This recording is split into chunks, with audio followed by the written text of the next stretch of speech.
Welcome to Everything Co-op, bringing you information on how cooperatives can help improve your quality of life. This show is being sponsored by National Co-op Bank, NCB. NCB is dedicated to strengthening communities nationwide for the delivery of banking and financial services for the nation's cooperatives, their members, and other socially responsible organizations. For more information on the power of community ownership, visit ncb.org. That's ncb.org. And now, today, we will interview one of the 2015 Hall of Fame inductees, Daniel T. Kelley. Daniel T. Kelley is the former chairman of the board and president of GROWMARK. He's the owner and operator of Kelley Farms, a diversified corn and soybean operation in Normal, Illinois. He's an authentic leader and champion of cooperative development who has spent more than 3 decades serving the cooperative sector. Mr. Kelley's roots in the cooperative movement began in 1970 when, as a full-time farmer, he joined his local cooperative, Evergreen FS. He later served as president of the organization from 1985 to 2008. And in 1980, Kelley shouldered efforts to reform the farm credit banks, creating a foundation for success that the farm credit system is actually realizing today. He's currently on the board of nationwide mutual insurance company, CoBank, and Illinois Agricultural Leadership Foundation, which he chairs. Welcome, Daniel Kelley. Good morning. Great to be with you today. Certainly great to be with you as well. I was pleased to meet you at the Hall of Fame dinner when you received the wonderful honor of being inducted into the Co-op Hall of Fame. So congratulations on that accomplishment. Well, thank you very much. It was indeed an honor. And as I said that evening, while I'm honored, it is really an honor to hopefully to the organizations that I've been involved with for over 40 years. And speaking of those organizations, you've had a very, very long history with cooperatives that you actually mentioned you had never intended to join, but became an actual integral part of your life. Why don't you share with our audience how you came to become involved in the cooperative movement? Well, as you said in the opening remarks, when I graduated college in 1970, I started farming full-time on my own. Prior to that, I'd farmed with my father. And so our local supply co-op was Evergreen FS, actually McLean County Service Company, a predecessor of today's Evergreen FS, providing fuel and fertilizer and seed to local farmers. And so I became a customer there, and through the patronage programs became a stockholder, and then got involved with the board in 1977 and served on that board until just about a year and a half ago. And I started out as the youngest member, and I outgrew that. Mm-hmm. And so retired here just a year and a half ago. Yes, absolutely. You mentioned that you actually utilizes the services that FS provided and then became involved. What type of services did you take advantage of? Well, at that time, fuel was the first product that I bought, farm fuel from our tractors and other equipment, and then eventually fertilizer and seed products. And then over the course of time, the co-op got involved in the ownership of grain elevators, which are storage and handling facilities for corn and soybeans. And so I began marketing my grain through the co-op. So really a full circle of services that the co-op provides, from inputs to marketing opportunities. Now, after realizing the benefits of being a part of a co-op, I understand that actually when we had the economic downturn, you actually turned to co-ops again in the banking arena. So you have utilized cooperatives to solve problems. If Vernon was here, he would say a cooperative can be any business. And generally, a cooperative is solving a problem. So tell us a little bit about the aspect of cooperatives in which it solves problems and has been beneficial to you, and how you translated that benefit into banking. Well, The co-ops and the mutual organization that I'm involved with all were created to solve a problem. In the case of the FS system, it was back in the 1920s. Farmers had new technology available called the tractor that was replacing horses. But getting fuel to the farm was difficult because there was not a lot of volume needed, but it was so the price was an issue as well as a reliable supply. And so that was the start of the FS system, was to provide farmers with reliable, competitively priced supply of fuel. The same way with the banking. The Farm Credit System is next year will celebrate its 100th anniversary. And so you go back to 1916 when World War II, early years of that, and the fact that farmers were needing capital in order to provide, to acquire land and also to provide inputs, the fertilizers and seeds that I talked about earlier. And so as a result of that, the Farm Credit System was born. And so when you combine the work of the co-op needing capital to provide the seed, fertilizers, and other products that farmers need in order to provide an inventory for that, capital is needed. And so the cooperative system, the FS system, and the CoBank cooperative farm credit system are tied very closely together in terms of providing capital to co-ops and then on to the farmers that raise the crops. Mm-hmm. Now, given the fluctuation of income stream with farming, I would imagine that the relationship with the co-op bank became invaluable, so to speak. And also, I was thinking that in terms of utilizing the cooperative model, business model, there's a benefit in doing so as it relates to allowing you to continue on. I remember listening to the statement by Carolyn Mosley Braun. During the economic downturn, it appears that we thought that farming was becoming extinct. In fact, I live in Prince George's County, and at one point, farmers were being paid not to farm. So tell us how you worked through that period. Well, farming and certainly most businesses, but agriculture in particular is very cyclical. And so you're exactly right that as in good times, prices go up and farmers need capital in order to take advantage of the pricing opportunities both on the input and on the selling side. But back in that era that you just mentioned with Carol Mosley Braun when she was in the U.S. Senate, it was a very difficult time. Prices were low, exports were very slow, and so the economic stress in agriculture was great. Land prices dropped dramatically.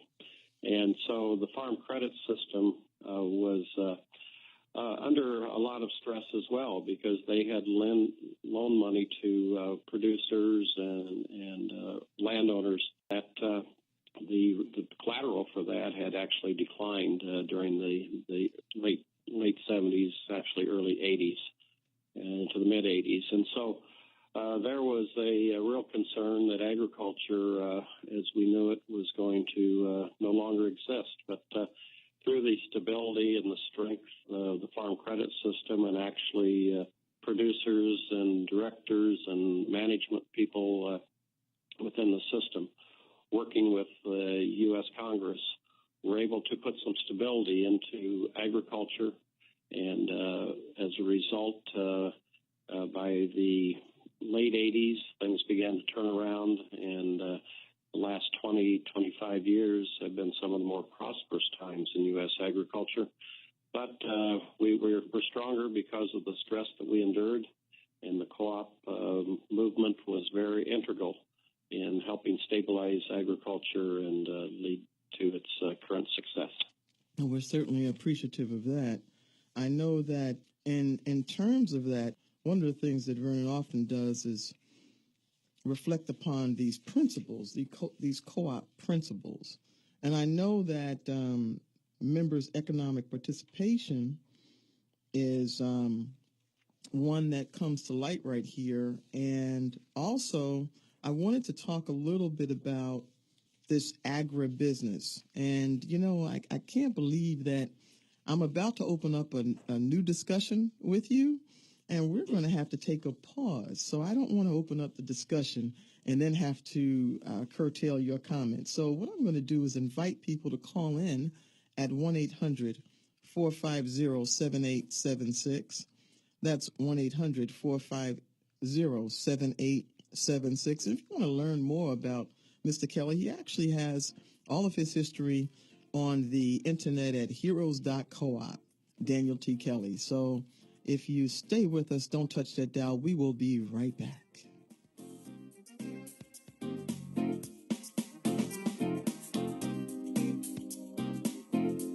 $14.50 WOL.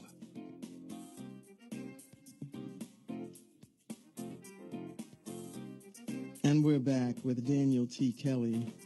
And at this time, for those of you who have tuned in, you already know what a co-op is. But for those of you who may not know, a co-op is defined as a jointly owned enterprise engaging in the production or distribution of goods or supplying services operated by its members for their mutual benefit, typically organized by consumers or farmers. As Vernon would say, a co-op is any business. We're going to go over some of the co-op principles a little bit later and tie them into all of what Daniel Kelley has been doing over the course of these 30-plus years. But before we took a break, Mr. Kelley, we were talking about agribusiness and how the bank system helped with the difficult time during the Great Recession that we had in 2008. And I'm noticing and looking in your background that AgriVisor, a grain and livestock marketing analysis and brokerage service, was initiated during your tenure, and it proved to be rather beneficial. And wondered if you can share a little information about that period and how you were able to generate other operational capabilities that allowed the farmers to sustain and weather through the very difficult period. Well, Pat, as you think about knowledge being power and knowledge helping one to make better decisions, AgriVisor was an important part of the GROWMARK system in terms of being able to provide marketing advice, market analysis to producers. And there was also a bit of advice in terms of pricing inputs, most likely fuel rather than other inputs. And so the AgriVisor program had actually been started by Illinois Farm Bureau and became a joint venture with GROWMARK as it tied in primarily with our grain business. And so as we tried to help producers weather the financial crisis, and agriculture actually came through the financial crisis better than most businesses because of our export demand and weaker dollar and a variety of issues that helped improve our prices.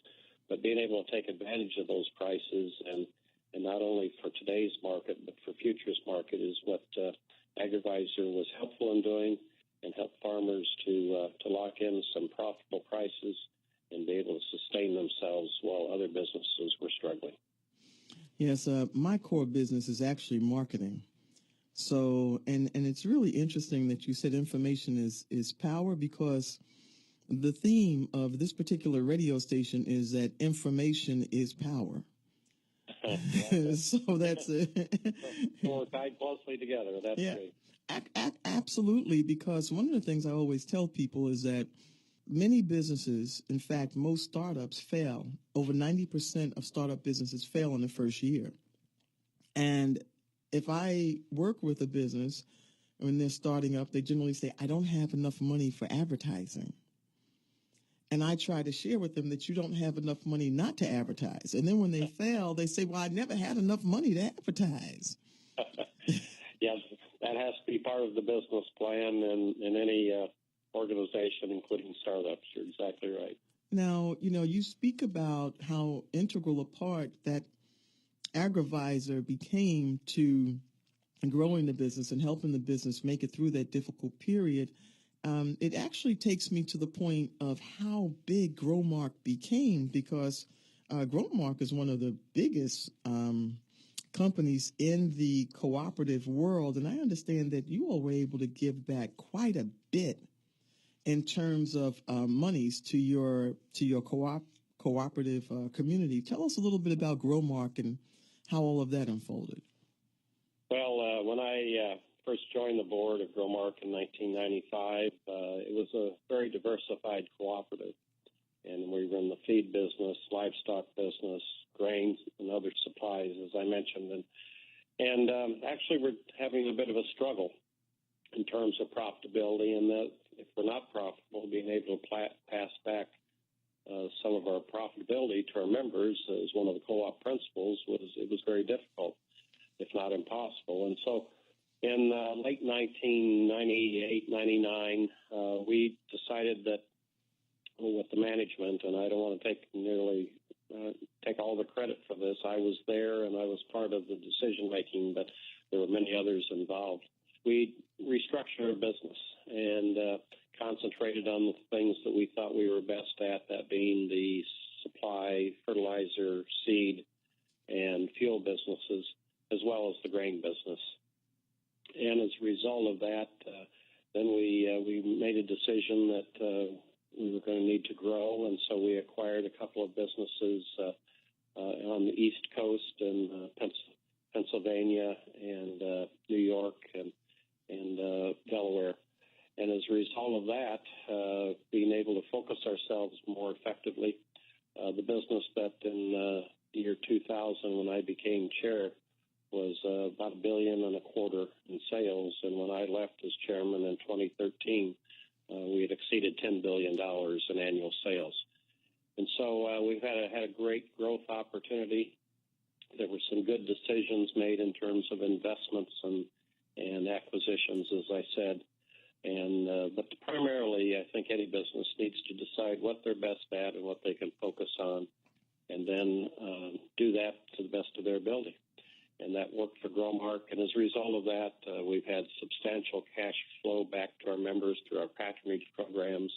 We've been able to reduce the investments that co-ops have in GROWMARK, because GROWMARK is a cooperative owned by other cooperatives. And so the cash flow that we send back in the form of patronage goes to local cooperatives, such as Evergreen FS that we mentioned earlier, and then they further distribute that to farmers that own the local co-op. Well, you speak about your patronage program, and the figure that I read in terms of the patronage that you've been able to give back over the years was pretty high. Can you explain the whole concept of patronage? And you've already said that GROWMARK was a co-op of cooperatives. If you could elaborate on that a little bit, it would help our audience to understand, because many people think that a co-op, the only thing they understand is a credit union. And when I get them to understand that concept, it's hard for them to drill down into how that plays out. So I think this is a good example for people to realize how big a co-op can become, because the other misconception about cooperatives is that because it's not seeking the profit more so than the product and the quality, that it never grows to high heights and you're never able to get back much. So maybe you can demystify that myth and tell us a little bit about that patronage and how that funnels out. Okay, well, as being a cooperative owned by cooperatives, I actually have ownership only in my local co-op, and then the local cooperative is actually buys or sells products through GROWMARK, the regional cooperative, if you can use that concept. And the regional cooperative encompasses several states.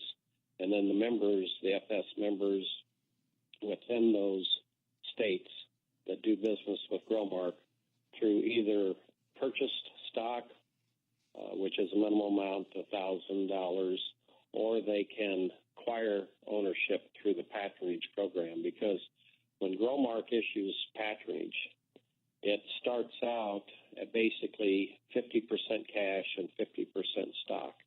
And then there's a minimum investment, which is probably more complicated than we can get into today. But basically, so once a member acquires some ownership in the stock, then that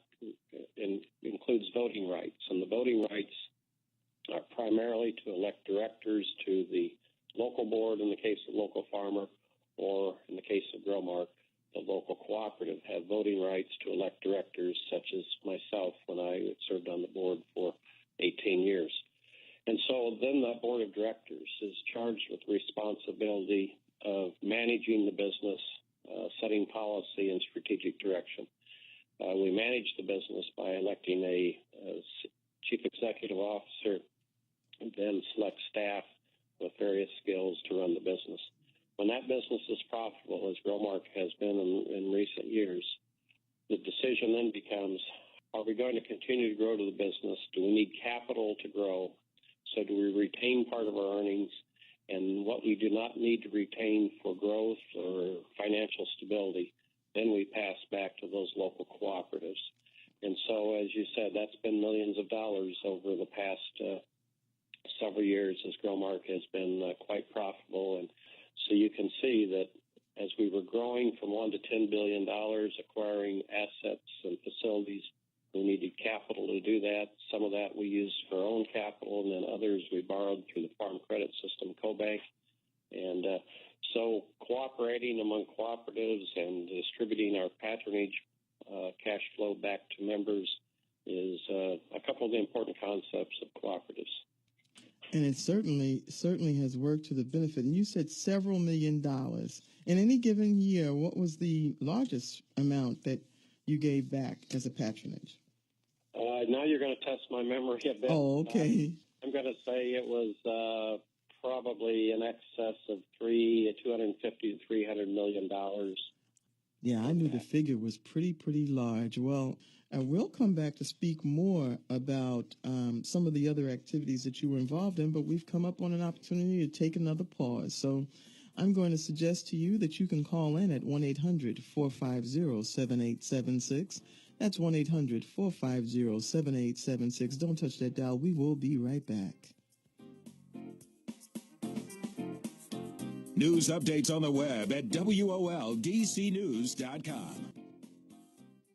And we're back with Daniel T. Kelley.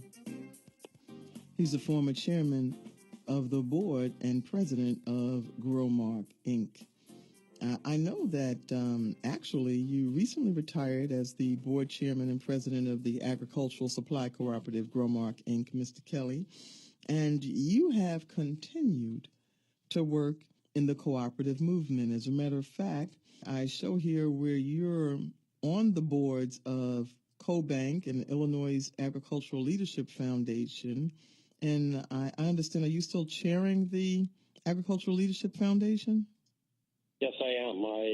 I've held that position. I think this is the third year and served on that board for probably 6 or 7 years. I graduated from that program in 1984.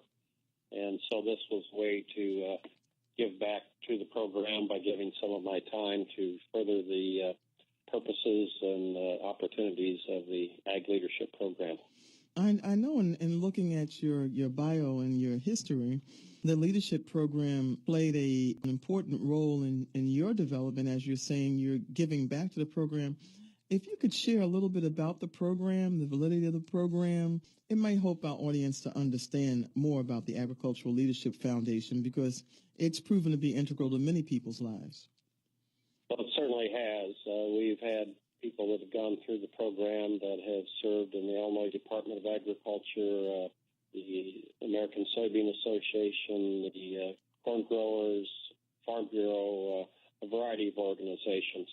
The purpose of the program is to provide opportunities for people from the age of 25 to 49 to develop their leadership skills, and as a result of developing those leadership skills, become involved in various agricultural and community organizations, and also be better prepared to speak on the issues that affect agriculture, whether they be local zoning issues or congressional issues such as farm bills. And so as a result of that, each year, every other year, I should say, we prepare 30 individuals that have had some leadership experience, so whether it be on a local school board or a local farm bureau or an FS company, maybe an agribusiness, and then provide an opportunity over the course of 2 years with probably, I think there's 12 or 13 seminars during that period of time that most of them are 3 days. We do have a national trip to D.C. that takes a week, and then an international trip that takes most of 2 weeks to, again, expand their thinking, expand their knowledge. And again, relating back to knowledge is power, being able to understand that there are opposing views that are current agricultural practices, why people have those, do they have validity, or do we need to counter them in some way? And so that's the Ag Leadership Program. There have been almost 500 individuals over now 30-plus years that have gone through the program.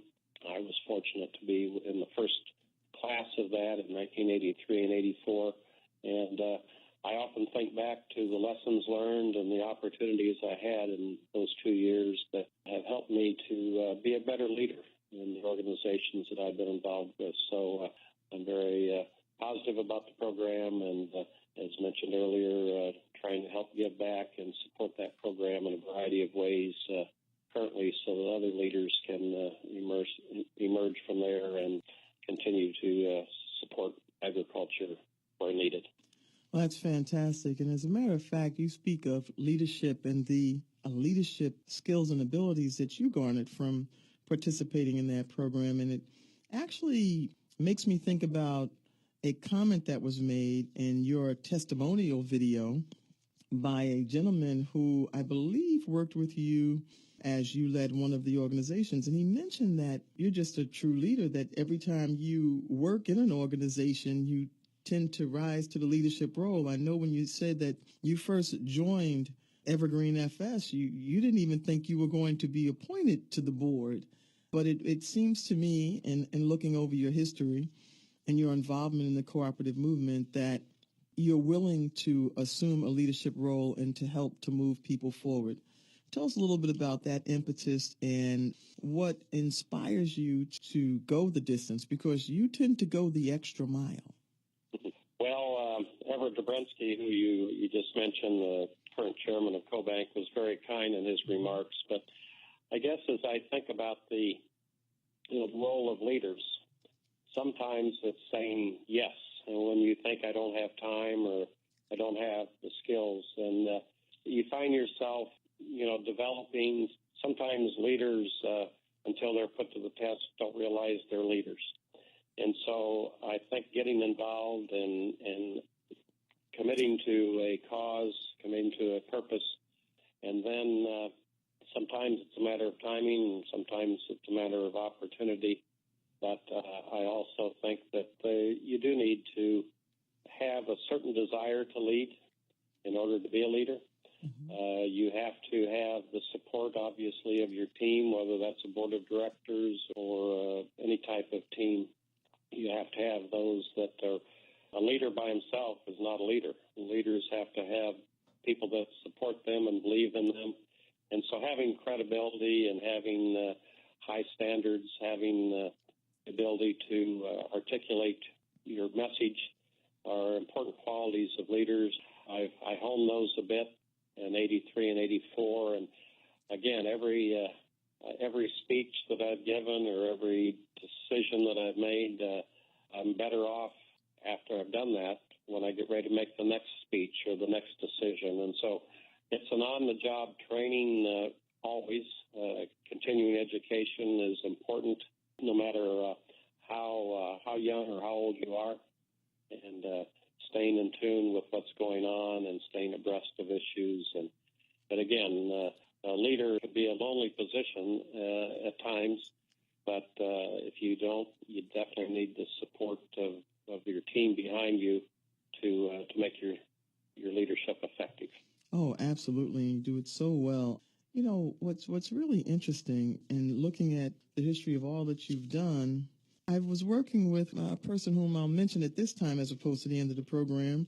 I thank Sandy for going through all the necessary steps to make this interview possible, and I really appreciate all the help that she's given. But one of the things she kept saying to me as we were planning your appearance here today is that you still have to get to the farm. Are you still running a farm?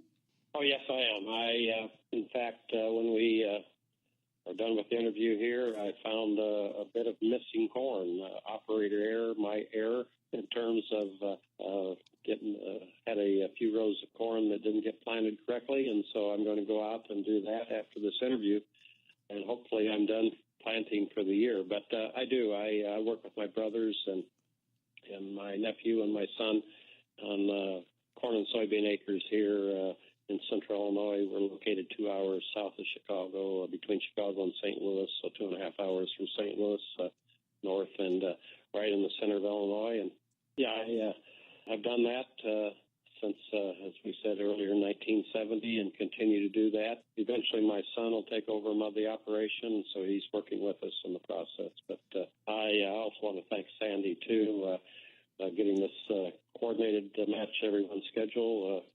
She did a great job of putting this together, and she and the folks at Nationwide have been very supportive in my efforts, both at the Hall of Fame and throughout the years I've served on that board as well. That's fantastic. Yes, you mentioned your sons are entering the business, and I know you received a degree, I believe, in agriculture. And when you first went to work with your brothers, did you ever think that you would end up here? No, there was no grand plan.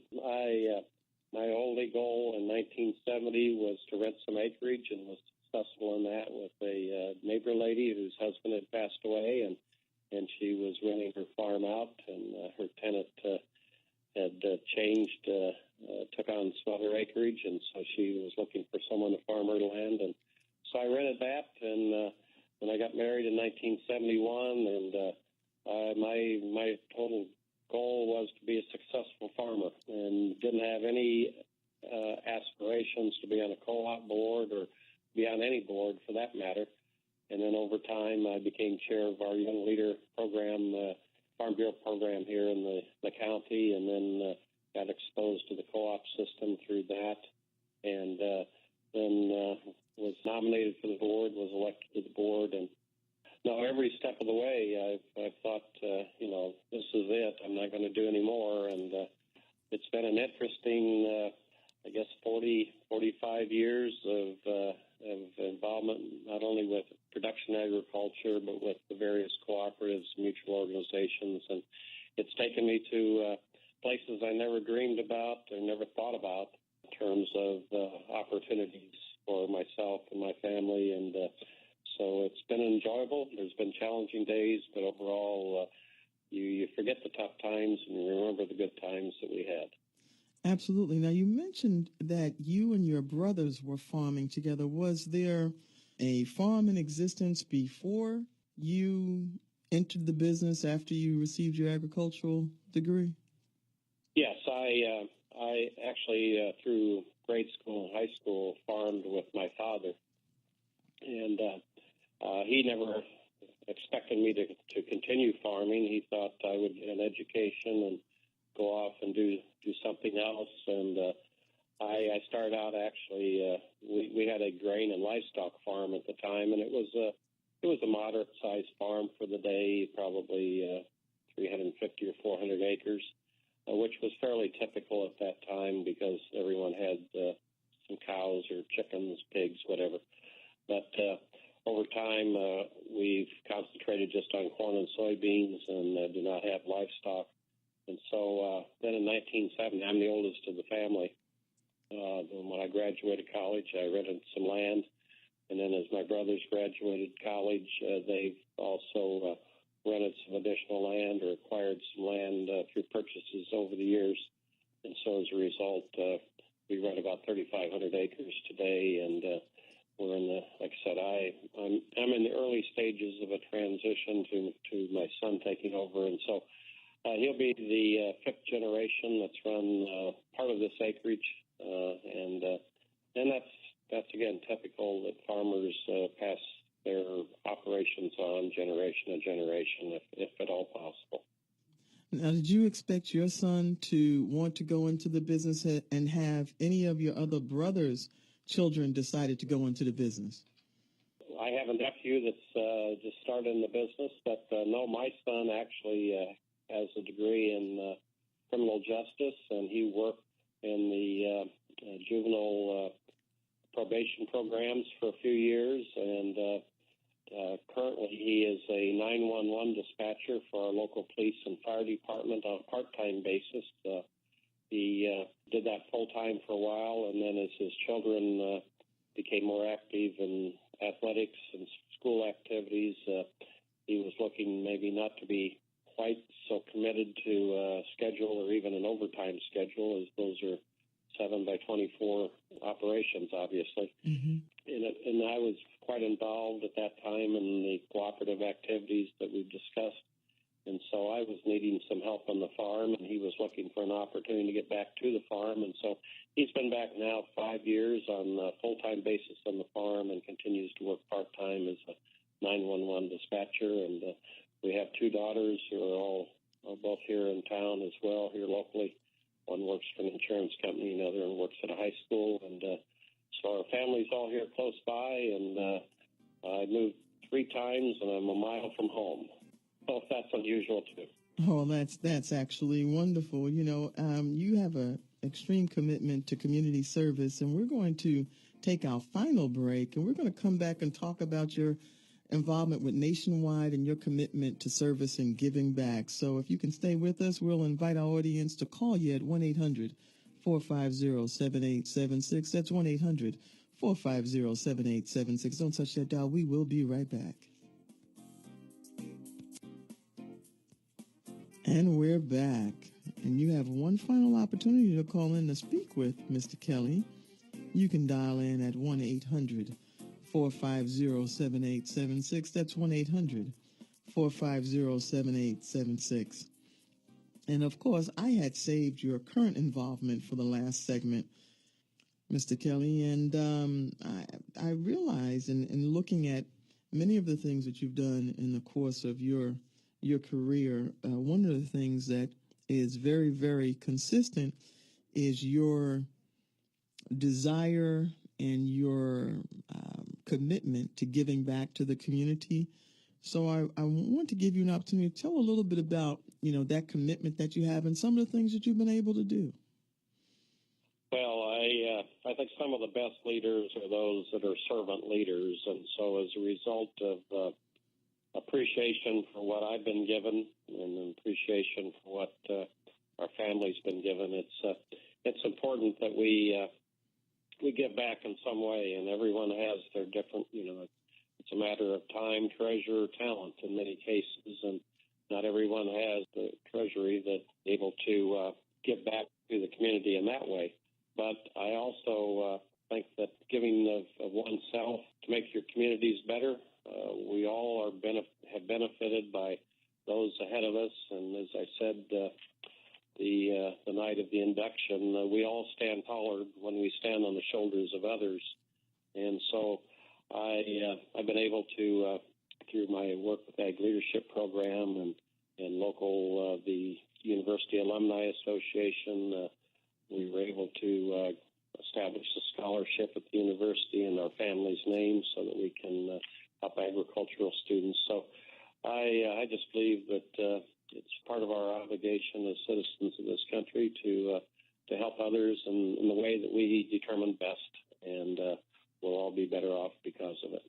Oh, absolutely. And as mentioned previously as well, while you retired from GROWMARK, you actually still are active on many boards. And one of your current commitments is with Nationwide Mutual Insurance Company. And I know Vernon was wondering how Nationwide, what's the cooperative involvement with Nationwide? So perhaps you can share that with our audience, because when folks hear Nationwide and they think insurance, they don't think co-op. So you can share that and share a little bit about your involvement with Nationwide.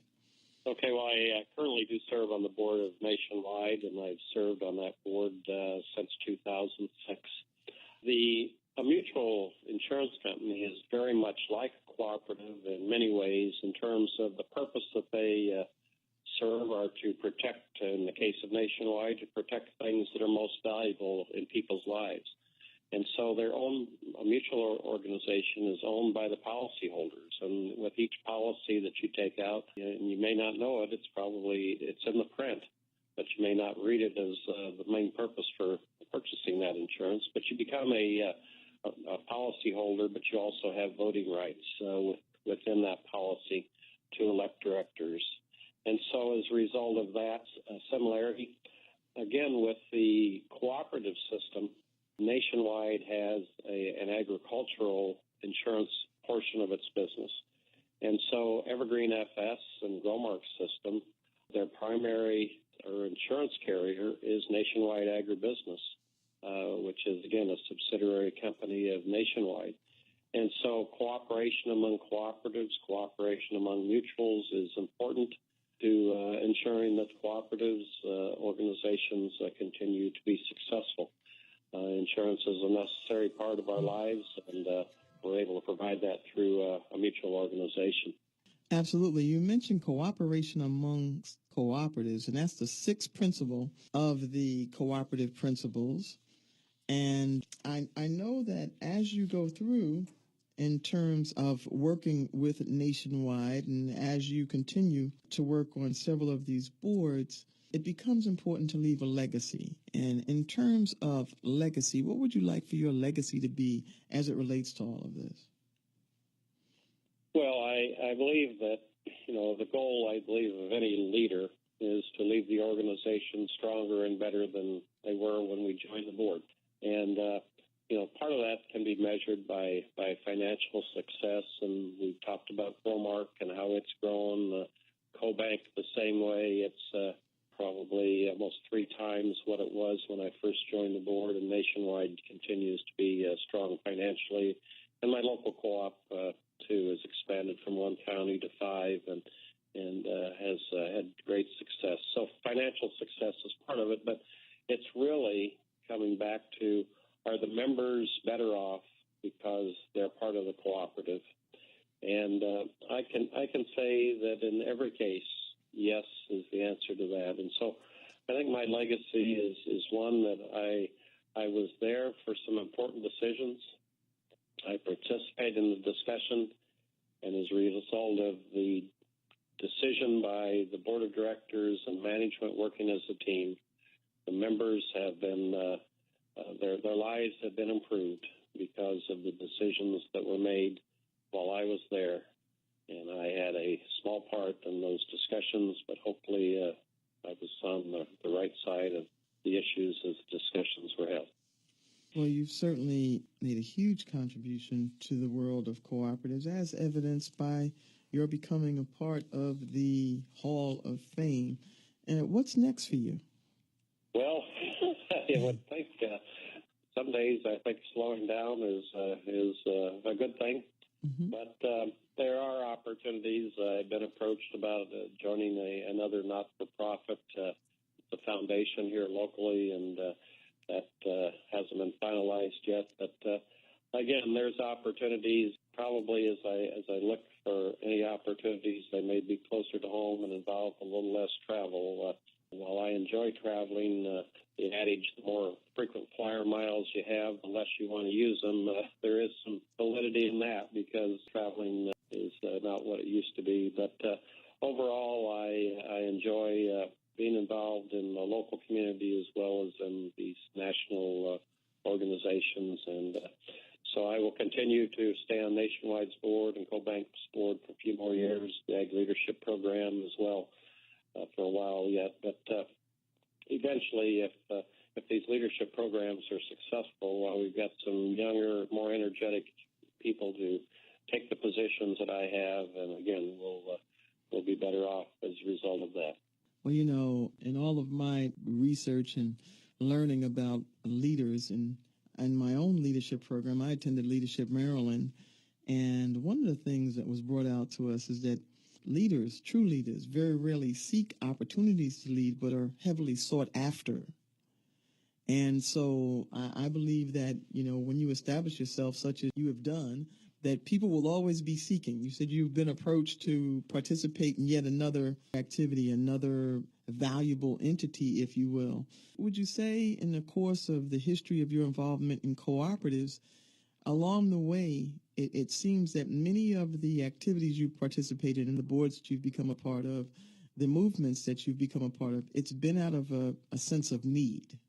Well, it has. And, I think there is truth, and that if you want to get something done, ask a busy person to do it, because they will figure out if it's important. They will figure out a way to get involved and get something done. And so I look back and the time that I put into cooperatives and other organizations. I believe that there was never one of those that I accepted that I thought, I'm going to do this to fill my time. It was, do I have time to do this? And so as a result of that, I think there will always be a need for people to be involved. And I think if you find a cause that's worthy, saying yes. And then if you say yes, make sure that you're saying yes with a commitment to take the time and put in the effort necessary to fulfill your responsibility. Oh, absolutely. And as would be the case, that's a very good point at which to turn the show over to you, because I want to thank you for participating in the show. And also, Vernon Oaks wishes to thank you. Vernon was trying to get in, actually, to call in and had some difficulties doing so. But we certainly want to thank Vernon Oaks and thank you for participating, and give you the last minute to share with our listening audience what you would like to share with them most. Well, thank you for the opportunity. As I said, 45 years ago, I never looked at cooperatives as something I was going to be involved with. And what I found is that the reason, probably part of the reason for success, is people found strengths in me that I didn't know I had. And so my typing teacher in high school nominated me for a local Rotary Club recognition, and my ag teacher in high school encouraged me to apply for a state farmer degree, which I received. And so I guess as I think about wrapping up here, my adage is to, as the 1 Minute Manager, the book 1 Minute Manager said, find people doing something right and you will serve them well. We can all be critics, but if you find someone doing something right, tap them on the shoulder, pat them on the back, you and they will be better served. Well, thank you so much for participating, and thanks for all you continue to do. Thanks, Sandy, and I hope you are continually blessed. Well, thank you, and thanks to those in your listening audience for listening. Thanks for the interview, and we look forward to continuing the cooperative movement to be successful over the years. Take care. We thank Alonzo. I'm Pat Thornton, signing off for Everything Co-op. You have a blessed week. 1450 WOL.